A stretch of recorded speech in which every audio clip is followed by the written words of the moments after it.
Well, you can only blame history, I think, for all the tensions which must bring these people back. Now, we have a researching friend in New Zealand, Mr. Michael Bingham, probably one of the world's experts on psychic research, and before his return in early summer, he and some friends had been doing research in this room.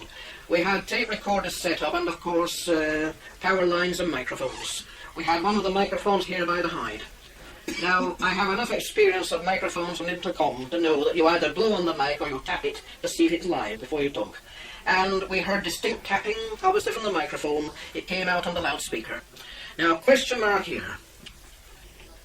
Had the friend of hundreds of years ago, our friendly ghost, had he worked out in his mind what we were doing with the microphone, that he knew we were trying to gain his secrets?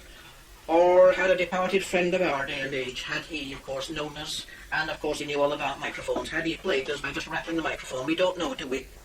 It's a big canvas, the supernatural, the paranormal, call it what you like. But it does include discoveries. For some years there had been, of course, tapping and bumping inside the chimney breast, distinct knocking. It was now, nearly 3 years ago, that Michael Bingham and I undid this part of the main stack, and we took about 6 hours to undo here, and we, of course, gave the scoop involved. We gave it to the press, the Lancashire Evening Post had it, and they sent the reporter and the photographer, of course, Norman Wiggins. Now, Wiggins knew that we had spirit photographs taken at Chingle, and as soon as this noise of someone descending the shaft came level, he fired off the camera.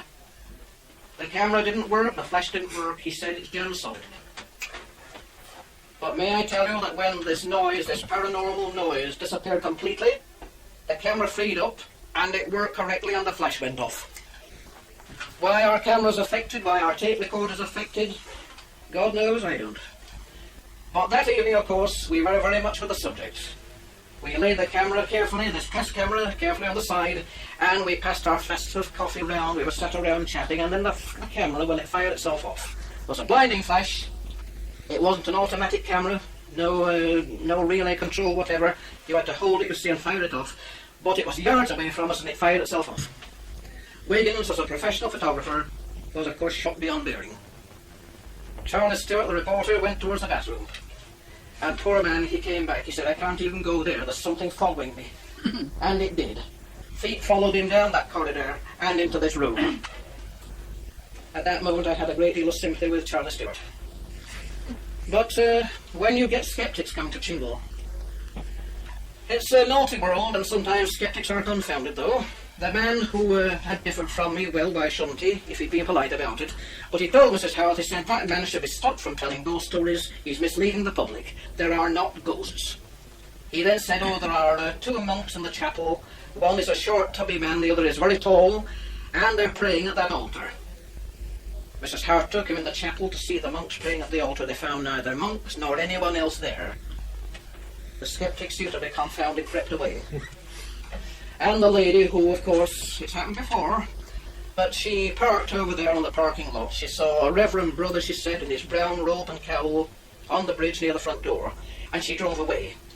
And she said this house must belong to a monastery, and of course ladies have their limits. Obviously there are regions where they have not to go. The village said, oh well, that was Chingle Hall, you better go back, and she did. And we said, oh, that was the ghost, but he's all right, he was hurting. Rather involved. But then, life sometimes is. I've known Chingle Hall since 1960, and I never, of course, have got over my sense of wonderment at all the history, and why I think, above all people, should be privileged to, as it were, experience this phenomena. I came without any preconceptions about the supernatural. I'd never seen a ghost. I didn't want to worry too much about it, although I liked fictional ghost stories. Then, first of all, I saw something I couldn't account for. And then I heard something that could not be discounted. I think you'll find many people who are now some of the greatest authorities on the supernatural. They began with an open frame of mind. At all events, there are times of the year, like Halloween, when Chingle seems to have this overlaying sense of urgency and stress. Cromwell was here, you know, in 1648, after his troopers had smashed through the Royalist army just 2 miles away at the Battle of Preston. And possibly Cromwell coming here as a field commander saved the house from a good deal of upset and damage at the hands of his troopers. It is known that at least one regiment quartered itself in Goosner, and that they sacked the parish church of Goosner and they used it as a cavalry stable. The Wall family would never be free of stress. They are known to be searched many times, but they were to survive at Chingle quite safely through all this until 1764, when Chingle Hall was to pass from them, I believe, by inheritance to other hands. Among the succeeding families to hold it were, for a time, the De Farringtons of Worden Hall near Leyland. At the time, before 1945, when the late Mr. Howarth bought Chingle Hall, it had been used for some considerable time as a farmhouse. One of the tenants who held Chingle way back towards the turn of the century, or the ending of the last century, was a certain old man, a dear old man. He died in recent years, aged about 96, Mr. Rich. And he was to tell me quite a few years ago that as a young man he remembered that above the front door there were great iron rings in the wall where the rope pulls from the drawbridge used to go.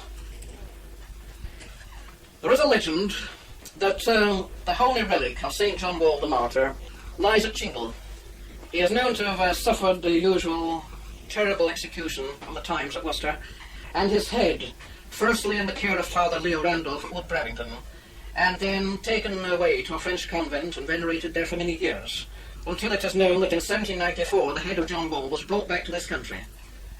No one seems to know to where it was taken, but it may have been brought here. Mr. Rich, by this time a very old man, told me that when he himself was in his prime, he remembered one day a carriage with a lot of fine ladies and gentlemen in this horse carriage. They came with a casket.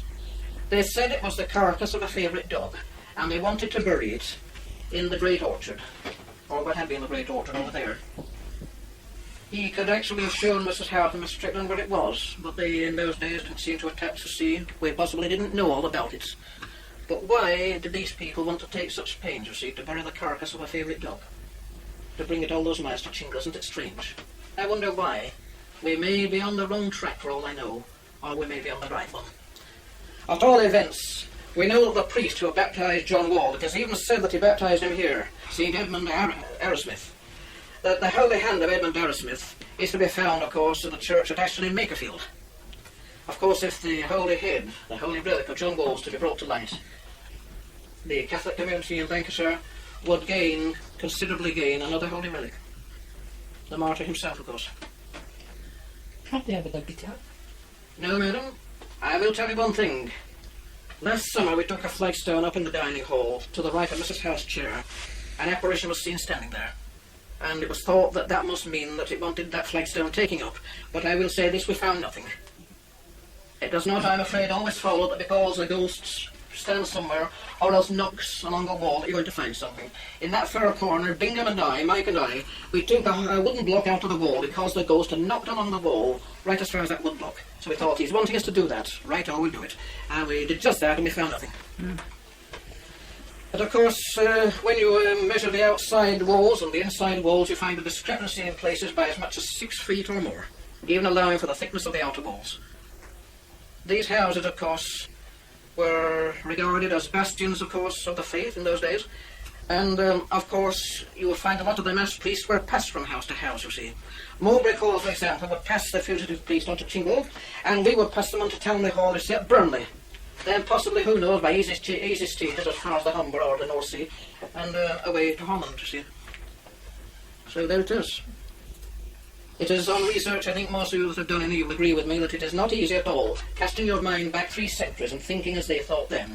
We are obviously, tonight, very much bound up in the world we live in, you see, but then it might be worse. At least it's our world and we know where we're putting it. Or not putting it or something. This is known as the haunted bedroom, and it is credited to the memory of St. John Wall.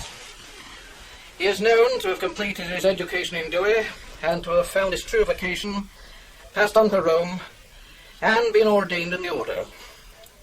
He supported the Franciscan order in the Midland counties for many years. Was indeed chaplain of Harvington at the age of 59, and is known to have been apprehended and to have suffered martyrdom at Worcester in the year 1679. I told you the story of the holy relic of John Wall. This room, which was his, and indeed has the chalice or credence cupboards flanking the window for the mass books and, of course, the holy water. Mrs. Howarth and her late husband George found in very truth that this was the haunted bedroom, when on a certain night, 25 years ago, they found that it haunted them. They had this room, for certain reasons, for only one night, and the door was to open many times. It is a very simple story that is best, of course, simply told, of how Mrs. Howarth would always rather sleep on this side of the bed nearest the door, firmly told Mr. Howarth that it was no good him getting out of bed on that side and perambulating round just to close the door, she'd do it. And she at length got tired of closing the door. She said, "I shall close it no more. There's something very uncanny taking place. We better wait and see." And they did. The fell result of waiting was to see a great blinding radiance of light flood down this wall, and to see this outline of a monk, cowled and robed, stand upon the wall there, just a hand's space from the bed, and remain with them a matter of fully 10 minutes. I'm told that the atmosphere was compatible. There was no sense of shock. It seemed to grow ever friendlier, this feeling. He was to gently pass out of sight by fading away, as it were, into the wall, and this radiance was to leave them with him. This door has opened itself at the end of the season. It gently opened, and a man said, "Oh, it's no good you waiting, Mr. Knowles. There's no one to come in." There's no one there. Well, there wasn't. It is not unknown on a summer day to hear footsteps on this floor as we are just getting the house ready, and we are below in the entrance porch getting things ready for the visitors, new guidebooks, new ballpoint at the desk for you to sign your name with, things like that. And of course one comes up here, prepared to, of course, fight for Chingle Hall, and you find no one here. We have been very lucky with our public. I think what you could, using not a very good word, but just roughly refer to as I grow, as being mainly just little acts of rudeness. And one day Miss Strickland exasperatedly said, "I can hear them up there in my bedroom. Get up there and chuck them out." She said, "I can't even have a privacy sign respected." She said, "Get them out." And I said, "Yes, there are some feet up there." And I came steaming up here. I found no one in Miss Strickland's bedroom. There was no one in the other rooms either. Of course, that's Chingle. Things happen, but you don't know why. But all the same, you know they've happened. The tree bells mounted as cross timberings are most interesting. Experts have found them, of course, worthwhile recording.